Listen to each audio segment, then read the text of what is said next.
Making YouTube videos to earn a living can, let's just say, be difficult at times. And thinking of the classic American dream of being able to buy your own house, it got me wondering just how impossible it actually is to buy a house through posting YouTube videos.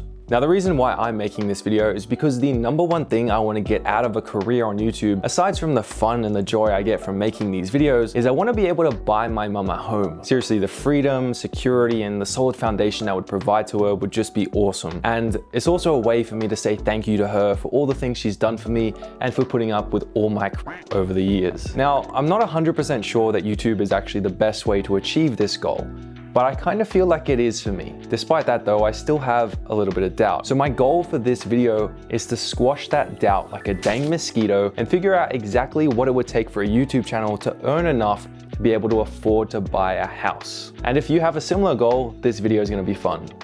So I think first off, we need to get clear on exactly how much this house is gonna cost. And so after doing some research, I found out that the median house price for Australia right now is $748,000, which gets you this. A pretty nice house depending on what suburb you wanna live in. But because YouTube often deals in US dollar amounts and a lot of my audience I assume is gonna be coming from the US, I'm gonna be converting this amount to US dollars for you, so it's easy to understand. So taking that $748,000, that converts to $514,000 US dollars. And comparatively, the median house price for the US is $428,000. So our two nations are actually pretty similar if you convert the currencies. Now, there's really only two key ways that I could go about buying this house. First off, I could just collect a bunch of cash and go and purchase it completely outright. All $514,000 right there, so I own the home right now. But if I did that, Graham Stephan wouldn't be happy with me. We'll talk more about him later. So that brings me on to the second option, which is to mortgage the house. Putting a 20% deposit down and then paying a mortgage of around $2,500 each month for 30 years or $30,000 a year. Now, I know there's some really high earning channels on YouTube who are making a ton of money from Google AdSense who could definitely reach these numbers. But I want to know just how possible it is for small channels like you and I using AdSense. Let's take a look. So we're starting with AdSense because that's the most common way YouTube channels earn money. But if you don't know what AdSense is, basically it's the money YouTubers earn from the ads that play at the beginning, in the middle, and at the ends of their videos. I'm sure unless you have ad blocker or YouTube Premium, you've seen these ads before. Here in my garage, just bought this new Lamborghini here. But here's the thing, there can be 5 different channels that all get the exact same amount of views, but each of them could earn vastly different amount of income from AdSense. Why is that? Well, it comes down to just 3 letters, RPM, which stands for revenue per mil or milli, which is basically telling us how much a channel is earning per 1,000 views. So a $1 RPM means the channel is earning $1 per 1,000 views. $2 RPM is $2 per 1,000 views. And I think it's important to note that RPM already factors in YouTube's cut that they take from your earnings and includes both monetized and unmonetized playbacks. So if someone is watching your video with an ad blocker, this is included in your RPM value. Now at this point, you're probably still thinking why 5 different channels could have vastly different RPMs earning different amounts. And I think the best way to show you is to give you some examples. So I did a little bit of digging and I ended up finding several channels that graciously shared their YouTube analytics so I could see exactly what their RPM values were. The first of which is Ali Abdaal. Now he's a productivity expert, he's a doctor, he's a YouTube enthusiast, does a lot of book reviews. His channel is just awesome, I love it. And he has an RPM of around $5.47. So that means for every 1,000 views he gets, he earns $5.47 on average. Next up, I found a photography-based channel, Mango Street, who had an RPM of $9, which from what I've heard is very good for that niche. Following on from them, a fitness channel, Rachel Gulota Fitness. Now, I'm sure I'm butchering your name, so I apologize for that, but she had an RPM of $4.48, which is still pretty good. And another one is Catherine Manning, who makes YouTube videos on, well, how to be more successful on YouTube. So it's a very similar channel to mine in a way, and her RPM is $9.52. So here's hoping my channel could be similar to that in the future. But here's where it gets absolutely crazy, the finance niche. Let's kick it off with one of the founding fathers of the finance niche, Graham Stephan, who in 2021 had an RPM of over $15 and made over $2 million in AdSense alone. And even better than that was Andre Jick, who had an amazing $18.03 RPM. Now, I want to take your excitement right now and actually make you rather depressed, because we're going to be looking at a gaming channel next. Brace yourself. I found a channel that shared their income, Matt CS, making Counter-Strike videos, and he had an RPM of just 56 cents. So that means for every 1,000 views, he's making 56 cents, half a dollar, and Andre Jick and Graham Stephan are making $15. Now you can start to see the disparity on YouTube, and depending on what your channel is about, depending on who your audience is, you're gonna make vastly different amounts of income from Google AdSense. But why do these values vary so much, and is it fair? So here's what YouTube had to say in one of their support articles. The first point they mention is the time of year, with holidays giving you a higher RPM. Now, the second thing they mention is the location of your audience. So if you have a lot of people watching you from the US, Canada, Australia, basically Western nations, you're going to have a higher RPM than countries like Africa or some Asian countries, basically because the incomes are higher. Now, the final reason good old YouTube gives for our RPMs differing is the type of ad placements that you receive on your videos. So these could be the advertisements you get on the side of your video, the little pop-up ones that appear on your video, really annoying, you want to cross them off every single time, the little text ones, and also non-skippable ads. And these non-skippable ads are going to give you a higher RPM. Now, unfortunately, none of that really explains why 5 different channels can have vastly different RPMs. But I got you, because basically it comes down to the advertisers and 2 key factors: audience value and competition. So I think the best way to illustrate this is to look at an example. So let's take Andre Jick. He makes videos on finance related topics. He's probably targeting older people, 18 and above, with a higher disposable income, looking to invest in different things, looking to make more money. So companies are going to place a higher value on his audience because they have more money to spend, they're more willing to spend it on higher priced products, and therefore these companies can spend more to advertise to them. If you have a $1,000 product, you can spend up to $500 to acquire 1 customer. Now, if we compare that to Matt CS with that 56 cents RPM, who is his audience? Well, probably gonna be younger kids. Now, companies do wanna advertise to them, but that audience just isn't as valuable because they don't have a lot of money. They have to go to mom and dad to buy things. They're not gonna be buying super expensive products. So the amount that companies can pay to advertise to this audience is gonna be much, much less. Now, think about that. Which of those 2 audiences is there going to be more competition to try and reach? The one where you can make a lot of money, or the one where you can make a little bit of money?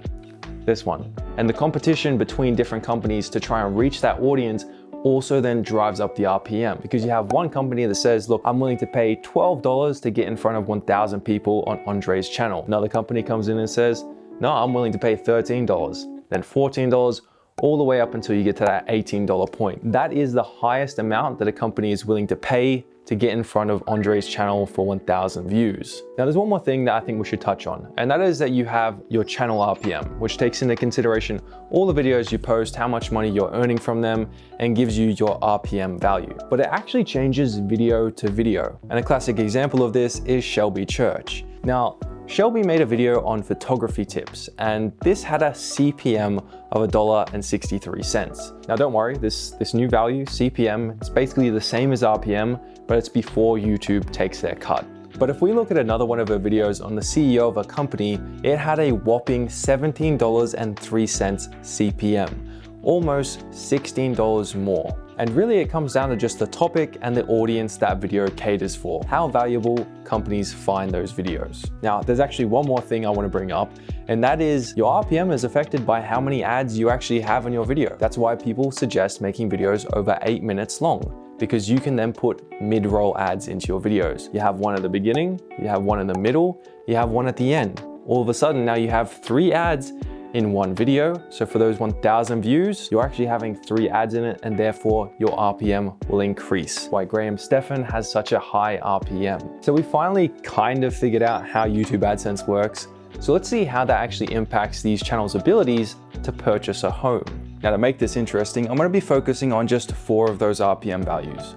On the low end, we have Matt CS with his 56 cents RPM. In the middle range, we have Rachel's Fitness channel with a $4.48 RPM. And then I'm also going to include a respectable $10 RPM, which I hope my channel could get to one day. And the very last RPM we're going to be looking at is Andre Jick's $18.03. So starting off with buying the house outright, how many views would each of those channels have to get in order to earn $514,000 to purchase that home? Well, it's rather interesting. So starting with Andre's channel, he would only have to get 28 million views to afford a home, which is actually not too bad. On the other hand, the $10 RPM channel would have to get 51 million views. So we're starting to increase. Rachel's Fitness channel would have to get 114 million views. And finally, poor Matt CS with his 56 cents RPM would have to get 914 million views, which is pretty much 1 billion. That's a massive increase. So these numbers can just be crazy, but how much work does that actually look like? You know, how many videos do we have to upload to reach those numbers? So let's just say, for example's sake, that every single video these channels upload gets 100,000 views without fail. If we did that, then Andre would only have to post 285 videos to buy a house. The $10 RPM channel would have to post 514 videos, which is, you know, a couple of years posting every single day, but it gets even crazier from here. Rachel would have to post 1,148 videos, and poor Matt would have to post a whopping 9,184 videos to be able to afford a home. That's a lot. Now, to illustrate just how crazy this is, if Matt posted a video every single day, it would take him 25 years to reach that goal. That seems pretty impossible to me. Now, before you get too depressed and click out of this video, just keep in mind this is only AdSense earnings, which is one of the least lucrative ways to earn money from YouTube, and there's much better ways, which we'll touch on later on in this video. But what if magically I could press a button and all of a sudden these channels were super successful, getting 1 million views on every single upload they post? Well, what would happen then? Well, Matt would now only have to post 918 videos. Much easier. Rachel would have to post 114, the $10 RPM channel would have to post 51, and Andre would have it super easy, only having to post 28. The finance niche has it really good. Okay, so either you have to post a ridiculous amount of videos, still getting a decent amount of views, or you have to post still a lot of videos, getting 1 million views every single upload. But what if instead of buying the house outright, we took the mortgage option? What would happen then? Well, we'd first need to earn the deposit of $102,000, and then we would have to earn a further $2,500 every single month, or $30,000 a year to pay the mortgage back over 30 years, assuming a 5% interest rate. So then how many views would the channels now have to get? Well, our good friend Andre would only have to get 5 million views to earn the deposit amount, and a further 1.6 million views every single year for 30 years to pay back the mortgage, which actually seems rather doable. The $10 RPM channel would first have to get 10 million views to earn the deposit amount, and then a further 3 million views per year after that. On the other hand, Rachel would have to get 22 million views and a further 6.6 million views per year. And then we come to poor Matt, who would have to get 183 million views just to earn the deposit amount, and then he would have to get a further 53 million views per year for 30 years. Now, these numbers actually don't seem that bad, but it does assume that you can keep those levels up for 30 years straight. And YouTube hasn't even been around for that long, and who knows where it will be in 30 years time. Now, you may be sitting there like me, feeling a little bit depressed with your hopes and aspirations shattered into 1 million tiny little pieces. And it gets worse, because I didn't even factor in taxes into any of those numbers, which effectively means we have to double all of them. Yeah, seriously. But have no fear, because it's pretty common knowledge that AdSense is one of the least lucrative ways to make money from your YouTube channel, and there are much more higher earning vehicles than AdSense. The first of which is affiliate marketing, where basically you sign up for an affiliate program, you get links to their products, you put them in your description, and if someone then clicks on that link and purchases that product, you get a commission for referring that customer.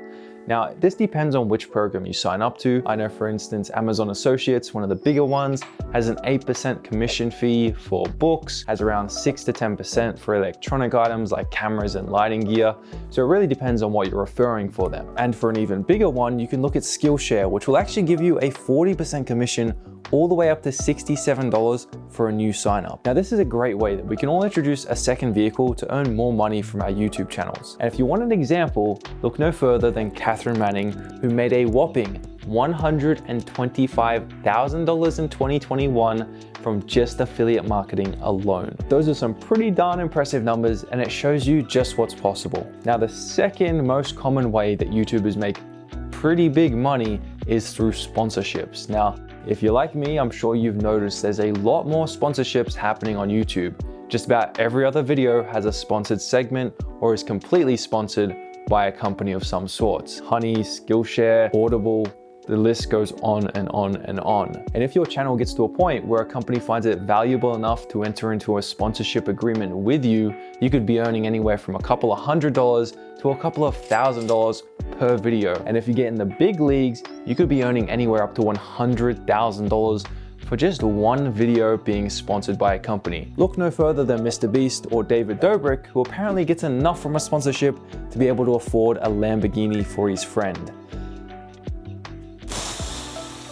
I mean, could you imagine getting to that point one day? Now, the previous two methods rely on other companies creating products or paying for a sponsorship on your videos. But what if you take it into your own hands and build a business for yourself selling some kind of product? Now, this could be anything from a course to digital products like LUT packs or graphic packs, or even physical products like merchandise. Now, you can go about creating a course a couple of different ways. You can put it on your own website, you could use a platform like Teachable, or you could post it on a community platform like Skillshare. Now, I know for a fact that Graham Stephan, who we talked about briefly before, has two courses, a real estate academy and a YouTube creator academy. He hosts them on Teachable, and I know that in 2021, he made $500,000 from them. That's pretty insane. But it gets even better, because if we go to Skillshare and look at Ali Abdal, he has several courses, many of which I've taken. They're awesome, by the way. Link in the description will be an affiliate link, so hopefully we'll get to my mom's house a little bit quicker. But he makes over $70,000 per month from Skillshare courses alone. I mean, I'm going to be making a Skillshare course, obviously. But if making a course isn't your thing or it doesn't apply to your channel, you could sell a digital product. I've seen people make templates. I've seen people sell LUTs for editing or editing packages themselves. The sky is basically the limit when it comes to digital products. But if you also want to go a little bit deeper, you can create physical products like merchandise. And there is some crazy examples of huge numbers. Look at Logan Paul, look at David Dobrik, Mr. Beast. These guys make millions of dollars on selling merchandise alone. So here's the thing. Buying a house with YouTube videos is not easy. In fact, looking at those numbers, it appears to be pretty bloody hard. But if we expand the horizon above just 2 years, which we all seem to put ourselves in that box, and give ourselves enough time to grow and develop, and also add different ways to make money into our channel aside from AdSense, it could be possible. Whether I have to post 100 videos or 1,000 videos, I'm still going for it. It's my dream. Let me know if you are still going for it too. And remember, you're only one video away.